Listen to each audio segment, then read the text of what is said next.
नमस्कार, मैं हूं सत्यपाल और आप देख रहे हैं CWB हिंदी न्यूज।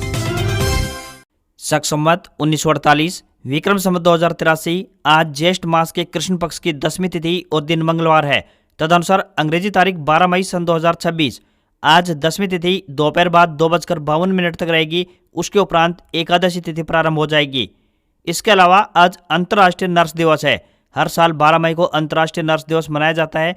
यह दिन स्वास्थ्य सेवा में नर्सों के योगदान को सराहने के लिए समर्पित है। साथ ही साथ आज अंतर्राष्ट्रीय पादप स्वास्थ्य दिवस भी है। संयुक्त राष्ट्र द्वारा पौधों के स्वास्थ्य की रक्षा और पर्यावरण संरक्षण के प्रति जागरूकता फैलाने के लिए यह दिन मनाया जाता है। सबसे पहले आज की सुर्खियां। हरियाणा के कई जिलों में गरज व चमक के साथ बारिश की संभावना। मौसम विभाग का ताजा पूर्वानुमान जारी। हरियाणा में ट्यूबवेलों के पानी की जांच करेगी हरियाणा सरकार। रिपोर्ट के आधार पर फसलें उगाने की जाएगी सिफारिश। इस दिन जारी होगा हरियाणा बोर्ड का रिजल्ट। 10वीं और 12वीं के छात्रों के लिए आई बड़ी अपडेट। हरियाणा में सफाई कर्मचारियों ने बढ़ाई हड़ताल। सड़कों पर फैला 14,000 टन कूड़ा। बढ़ने वाली है परेशानी। विदेश में नौकरी दिलाने का झांसा देने पर होगी जेल। हरियाणा सरकार ने लागू किया नया कानून।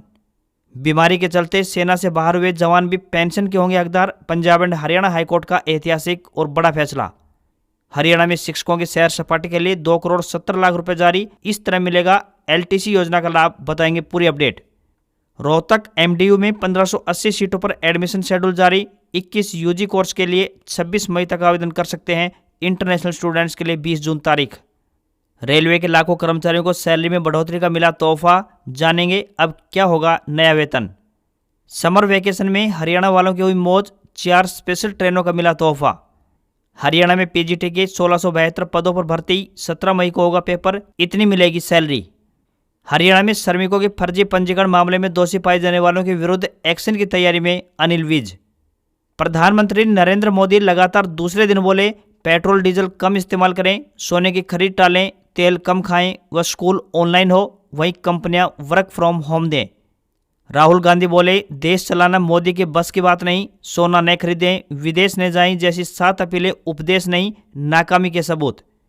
और डोनाल्ड ट्रंप 13 मई से लेकर 15 मई तक चीन का दौरा करेंगे। जिनपिंग से ईरान व्यापार और ताइवान मुद्दे पर बातचीत संभव होगी। और अब खबरें विस्तार से। हरियाणा में मौसम निरंतर परिवर्तनशील बना हुआ है, लेकिन फिर भी गर्मी का एहसास बना हुआ है। मौसम विभाग ने 2 से 3 दिनों तक हरियाणा राज्य के कई जिलों में हल्की से मध्यम बारिश, गरज चमक और 40 से 50 किलोमीटर प्रति घंटे की रफ्तार से तेज हवाएं चलने की संभावना व्यक्त की है। बारिश और तेज हवाओं के कारण किसानों और आमजन को भी सतर्क रहने की सलाह दी है। मौसम विशेषज्ञ डॉक्टर चंद्रमोहन ने बताया कि हरियाणा में मौसम परिवर्तनशील रहने वाला है। बैक टू बैक सक्रिय हो रहे पश्चिमी विक्षोभ ने फिलहाल हीटवेव के तेवरों को ढीला कर दिया है। बीते दिन से मौसम में बदलाव साफ तौर पर देखने को मिल रहा है। इसके प्रभाव से अब 14 मई तक हरियाणा, दिल्ली, NCR में तेज बारिश, गरज चमक और 50 से 60 किलोमीटर प्रति घंटे की रफ्तार से हवाएं चलने की संभावना व्यक्त की है। तापमान में गिरावट आने की संभावना है, जिससे लोगों को भीषण गर्मी से राहत मिलेगी। बदलते मौसम और गरज चमक के साथ तेज हवाओं के कारण मौसम विभाग ने लोगों को घरों से बाहर न निकलने की सलाह दी है। किसानों को सलाह दी है कि खराब मौसम में पेड़ों और कच्चे छप्पर के नीचे शरण न लें। वहीं मौसम सामान्य होने तक खेतों में कृषि कार्य को टाल दें ताकि दुर्घटना से बचा जा सके।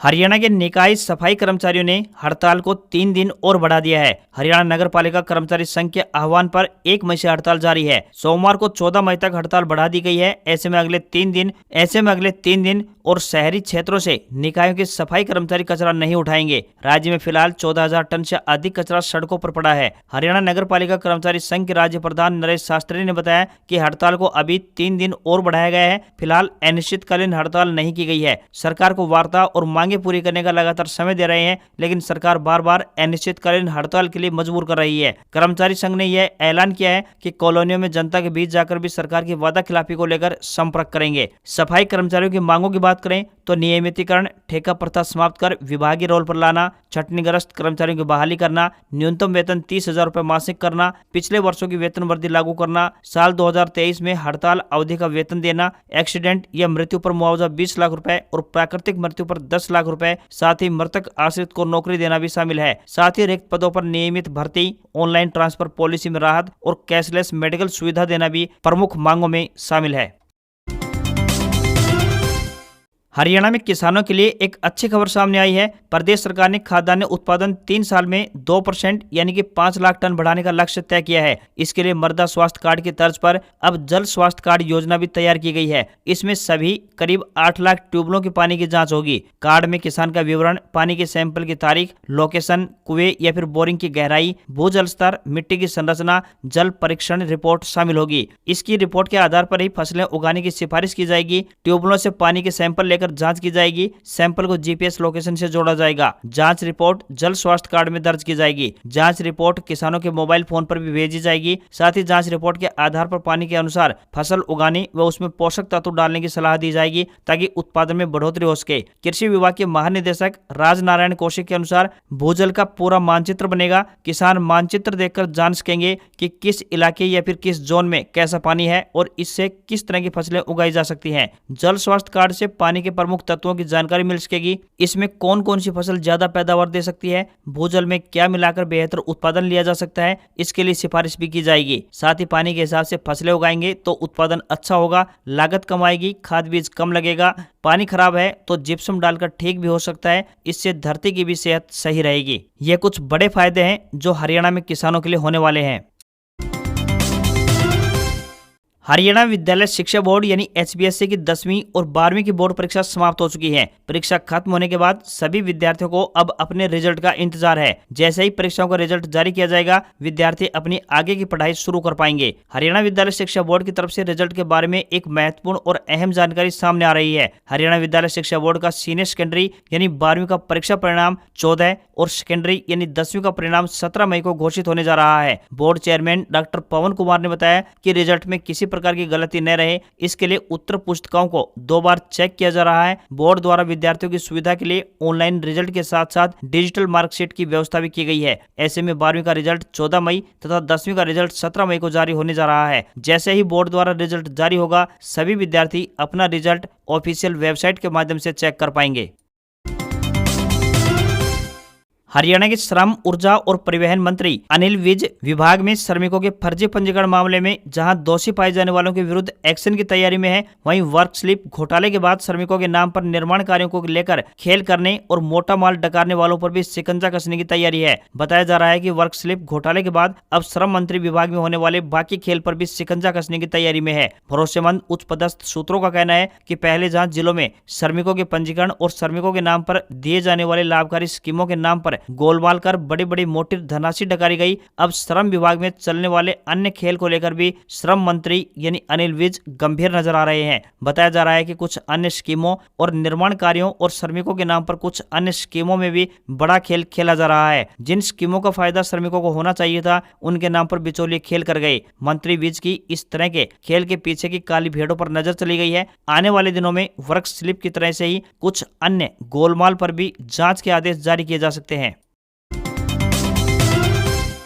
विदेश में नौकरी, वर्क परमिट और मोटी कमाई के सपने दिखाकर लोगों से ठगी करने वाले फर्जी ट्रैवल एजेंटों की अब खैर नहीं। हरियाणा सरकार ने ट्रैवल एजेंटों से जुड़े कानून में बड़ा बदलाव करते हुए नया कानून लागू कर दिया है। अब कोई भी ट्रैवल एजेंट विदेश में नौकरी दिलाने, भर्ती कराने या फिर रोजगार के नाम पर लोगों को बाहर भेजने का दावा नहीं कर सकेगा। ऐसा करने पर उसके खिलाफ सख्त आपराधिक कार्रवाई होगी। हरियाणा सरकार ने साफ कर दिया है कि विदेश में रोजगार से जुड़े सभी मामलों पर केवल केंद्र सरकार का कानून ही लागू होगा। हरियाणा में पिछले कुछ वर्षों में विदेश भेजने के नाम पर धोखाधड़ी, फर्जी वीजा, मानव तस्करी और करोड़ों रुपए की ठगी के कई मामले अब तक सामने आ चुके हैं। इसी को देखते हुए सरकार ने Haryana registration and regulation of travel agents यानी अमेंडमेंट एक्ट 2026 लागू किया है। यानी एजेंट टिकट, टूर पैकेज और यात्रा व्यवस्था तक ही काम कर सकेंगे। विदेश में नौकरी दिलाने का दावा करना सीधे कानून के दायरे में अब आएगा। यदि कोई एजेंट विदेश में नौकरी दिलाने के नाम पर फर्जीवाड़ा करता है, नकली दस्तावेज तैयार करता है या फिर मानव तस्करी में शामिल पाया जाता है, तो उसे 7 से 10 साल तक की जेल हो सकती है।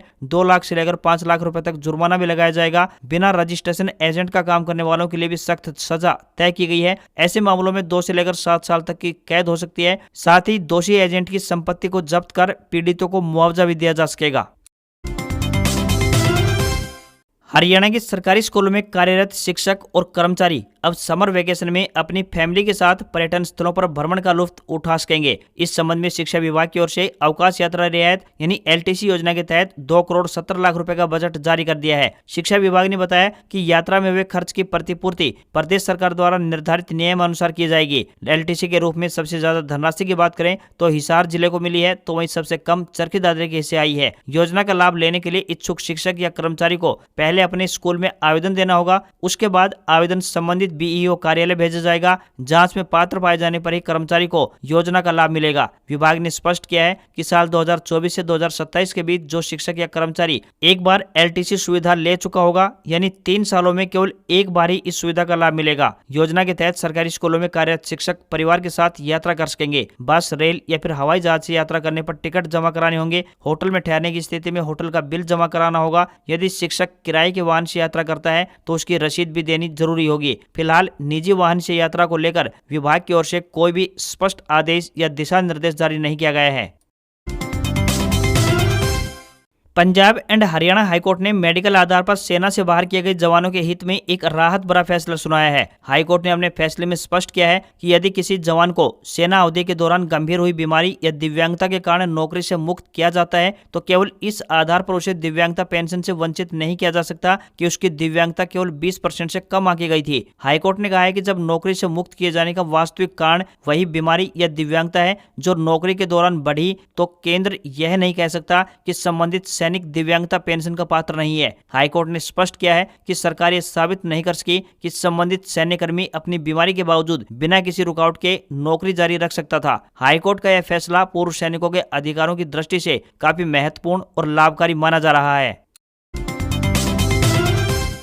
समर वेकेशन आने वाला है और इस दौरान बड़ी संख्या में लोग अपनी फैमिली के साथ पर्यटन स्थलों के भ्रमण पर निकलने वाले हैं, जिसके चलते ट्रेनों में अतिरिक्त भीड़ भाड़ का भी बोलबाला रहने वाला है। रेलवे द्वारा नियमित ट्रेनों से यात्रियों का दबाव कम करने और अतिरिक्त भीड़ भाड़ से निजात दिलाने के लिए देश भर के कई प्रमुख रूटों पर समर स्पेशल ट्रेनों का संचालन किया जा रहा है ताकि यात्रियों का सफर आरामदायक हो सके। इसी कड़ी में हरियाणा के यमुनानगर जिले को 4 स्पेशल ट्रेनों की सौगात मिली है। रेलवे द्वारा यमुनानगर जगाधरी रेलवे स्टेशन पर 4 समर स्पेशल ट्रेनों के ठहराव को मंजूरी दी गई है, जिसका सीधा फायदा पंजाब, हरियाणा, यूपी, बिहार, बंगाल और झारखंड जाने वाले यात्रियों को मिलेगा। इन समर स्पेशल ट्रेनों के संचालन से यात्रियों के लिए गर्मियों की छुट्टियों में विभिन्न राज्यों के लिए पर्यटन स्थलों की यात्रा आसान हो जाएगी। Bathinda Varanasi summer special train का संचालन 16 जुलाई तक रहेगा। इसके अलावा Amritsar Kolkata summer special train 2 जुलाई तक चलेगी। वहीं Firozpur Cantt Jhanjharpur summer special train 25 जून तक संचालित होने जा रही है। इसी तरह Pathankot Chhapra summer special train 15 जुलाई तक संचालित होगी।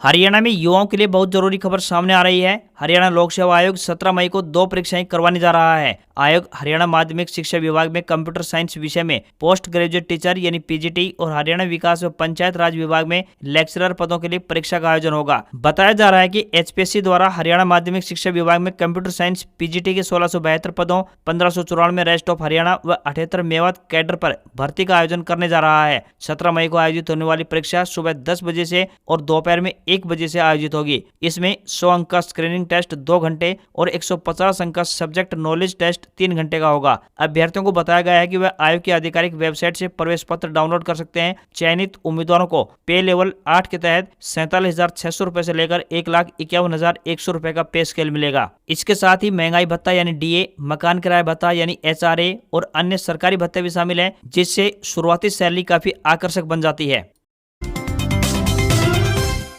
रेलवे कर्मचारियों के लिए एक अच्छी खबर सामने आई है। बता दें कि भारत सरकार के श्रम एवं रोजगार मंत्रालय के अधीन मुख्य श्रम आयुक्त यानी केंद्रीय कार्यालय ने लाखों कर्मचारियों को बड़ी राहत प्रदान करते हुए वेतन में बढ़ोतरी का तोहफा दिया है। विगत 30 मार्च को जारी एक नए आदेश के तहत परिवर्तनीय महंगाई भत्ता यानी VDA में संशोधित को मंजूरी प्रदान कर दी गई है। इस फैसले के बाद मुख्य रूप से रेलवे के गुड्स शेड्स और पार्सल कार्यालयों में काम करने वाले कर्मचारियों, सफाई कर्मियों और सुरक्षा गार्डों यानी वॉच एंड वार्ड सहित कृषि और निर्माण क्षेत्र के कर्मचारियों की न्यूनतम मजदूरी में बढ़ोतरी हो गई है। रेलवे के इन कर्मचारियों को बढ़ी हुई मजदूरी की दरें 1 अप्रैल 2026 से मिलेंगी। A कैटेगरी के शहरों में कार्यरत रेलवे कर्मचारियों को अब प्रतिदिन 827 रुपए मिलेंगे। B कैटेगरी के शहरों में कार्यरत रेलवे कर्मचारियों को रोजाना 693 रुपए मिलेंगे। C कैटेगरी के शहरों में कार्यरत रेलवे कर्मचारियों को अब प्रतिदिन 556 रुपए मिलेंगे। वायुसेना स्टेशन रेस कोर्स दिल्ली द्वारा लोअर डिवीजन क्लर्क के पदों पर भर्ती के लिए आवेदन मांगे गए हैं। जो भी उम्मीदवार इन पदों के लिए इच्छुक हैं वे रजिस्टर्ड डाक के माध्यम से अपने आवेदन जमा करवा सकते हैं। आवेदन करने की अंतिम तिथि 1 जून है। उम्मीदवार 12वीं पास होने चाहिए तथा अंग्रेजी टाइप में 35 शब्द या हिंदी टाइप में 30 शब्द प्रति मिनट की गति होनी चाहिए। किसी भी वर्ग के उम्मीदवारों को कोई भी आवेदन शुल्क नहीं देना है। न्यूनतम आयु 18 वर्ष और अधिकतम आयु 25 वर्ष तय की गई है। सैलरी 19,900 रुपए से लेकर 63,200 रुपए पर मंथ मिलेगी। रोहतक की महर्षि दयानंद यूनिवर्सिटी यानी एमडीयू में सत्र 2026-27 में राष्ट्रीय शिक्षा नीति 2020 के तहत 4 वर्षीय स्नातक पाठ्यक्रमों यानी यूजी ऑनर्स विद रिसर्च व 5 वर्षीय समेकित पाठ्यक्रमों में एडमिशन के लिए शेड्यूल जारी कर दिया गया है। एमडीयू प्रशासन ने एडमिशन का प्रोस्पेक्ट्स भी लॉन्च किया है। एमडीयू में 12वीं कक्षा पास विद्यार्थी स्नातक स्तर पर प्रारंभ किए गए 21 पाठ्यक्रमों में 1580 सीटों पर दाखिले के लिए 26 मई तक ऑनलाइन माध्यम से आवेदन कर सकते हैं। एंट्रेंस एग्जाम 10 से 16 जून तक आयोजित किए जाएंगे। एंट्रेंस एग्जाम का रिजल्ट 22 जून को जारी होगा और पहली ओवरऑल मेरिट लिस्ट 24 जून को डिस्प्ले होगी। पहली एडमिशन काउंसलिंग 25 जून को आयोजित की जाएगी। एमडीयू में एडमिशन के लिए इंटरनेशनल स्टूडेंट्स 20 जून तक ऑनलाइन माध्यम से आवेदन कर सकते हैं। वहीं ऑनलाइन मेरिट लिस्ट 25 जून को डिस्प्ले होगी और पात्र अभ्यर्थियों को एडमिशन के लिए 3 जुलाई तक ऑनलाइन फीस जमा करवानी होगी। एडमिशन की पूरी डिटेल प्रोस्पेक्ट्स यूनिवर्सिटी वेबसाइट से डाउनलोड की जा सकती है। अमेरिकी राष्ट्रपति डोनाल्ड ट्रंप 13 से 15 मई तक चीन का दौरा करेंगे। चीन ने सोमवार को इसकी आधिकारिक पुष्टि की है। इस दौरान उनके चीनी राष्ट्रपति शी जिनपिंग से मुलाकात भी होगी, जिसमें ईरान, व्यापार और ताइवान समेत कई अहम मुद्दों पर चर्चा होने की उम्मीद है। चीनी विदेश मंत्रालय के प्रवक्ता ने कहा है कि राष्ट्रपति शी जिनपिंग के निमंत्रण पर डोनाल्ड ट्रंप चीन की राजकीय यात्रा करने जा रहे हैं। ट्रंप पहले मार्च या फिर अप्रैल में चीन जाने वाले थे, लेकिन ईरान युद्ध के चलते उन्होंने ये दौरा टाल दिया था। अमेरिकी अधिकारियों के मुताबिक ट्रंप चीन पर ईरान को लेकर दबाव बना सकते हैं, क्योंकि चीन ईरानी तेल का सबसे बड़ा खरीदार है। खासकर उसकी रिफाइनरी रियायती दरों पर ईरान से तेल खरीदती है। अमेरिका और चीन के बीच ट्रेड टैरिफ को लेकर भी लंबे समय से तनाव बना हुआ है। रिपोर्ट्स के मुताबिक दोनों देश व्यापार व्यवस्था को स्थिर करने और नए कारोबारी समझौतों पर चर्चा कर सकते हैं। ताइवान का मुद्दा भी बातचीत का अहम हिस्सा रह सकता है। चीन ताइवान को अपना हिस्सा मानता है, जबकि अमेरिका लगातार ताइवान को सैन्य और राजनीतिक समर्थन देता रहा है। यह दौरा बहुत अहम होने वाला है।